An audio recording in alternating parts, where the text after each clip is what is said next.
Salam sejahtera untuk kita semua. Kita lagi akan belajar firman Tuhan. Sebelum beristirahat pada jam saat ini, mari kita tunduk kepala dan kita berdoa. Bapa di surga, kami berterima kasih untuk hari yang Tuhan berikan. Kami boleh beraktivitas dengan baik. Kami mau mengucap syukur untuk semuanya. Kami mau merenungkan firman Tuhan pada saat ini. Berkatilah, dalam nama Tuhan Yesus kami persembahkan doa ini. Amin. Nah, renungan firman Tuhan pada saat ini berjudul Injil Kekal, pekabaran dari misi. Sekali lagi, Injil Kekal adalah pekabaran dari misi. Saudara-saudara boleh baca dalam Wahyu 14 ayat 6 dan ayatnya yang ke-7. Injil yang kekal, kekal dan Injil, atau Injil dan kekal itu dihubungkan. Injil adalah kabar baik mengenai kasih karunia yang ditawarkan kepada semua orang melalui siapa? Melalui Yesus Kristus.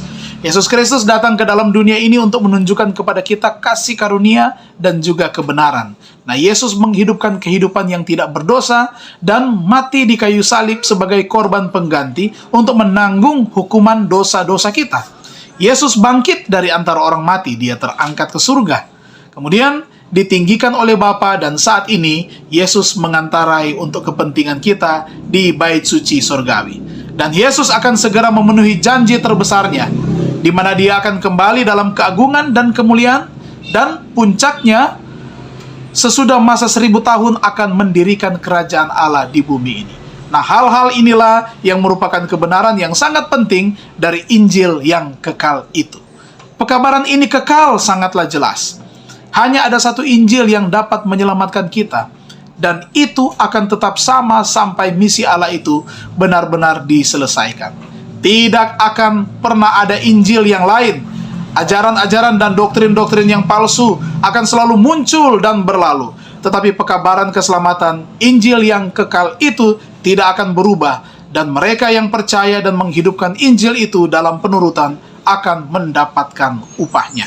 Nah, saya dan saudara, kita harus melanjutkan tugas pemuritan bagi Kristus di mana saja. Seperti apakah murid-murid tersebut? Apakah mereka orang-orang yang baik, jujur, benar-benar berserah, dan suka mengasihi? Karakter-karakter ini memang penting, tetapi tidaklah cukup. Kita harus menjadikan murid yang berfokus pada unsur-unsur kitab suci yang berhubungan dengan pemuritan. Dengan satu tujuan utama, dipersiapkan dan mempersiapkan orang lain untuk kedatangan Tuhan kita, yaitu Yesus Kristus. Pemberitaan mengenai penghukuman adalah suatu pemberitahuan tentang kedatangan Kristus yang kedua kali sudah dekat, dan pekabaran ini disebut Injil yang kekal. Oleh sebab itu, khotbahkan tentang Kristus atau kedatangan Kristus yang kedua kali, pemberitahuan tentang dekatnya masa itu ditunjukkan menjadi suatu bagian yang penting dari Injil kebenaran. Tuhan memberkati kita. Mari kita tunduk kepala dan kita berdoa. Bapa di surga, pada jam saat ini kami mau serahkan hidup kami ke dalam tangan kasih-Mu. Diberkatilah semua umat-umat Tuhan yang sudah mengambil bagian dalam ibadah bersama pada jam saat ini. Mungkin di antara kami masih ada yang dalam perjalanan, ataupun masih dalam pekerjaan, ataupun ada di antara kami yang sudah tiba di rumah kami masing-masing. Kiranya kami semua mendapatkan berkat sorga, berkat kedamaian dan sukacita yang memberikan ketenangan ketika kami akan beristirahat pada saat ini. Diberkatilah kaum keluarga kami dimanapun berada.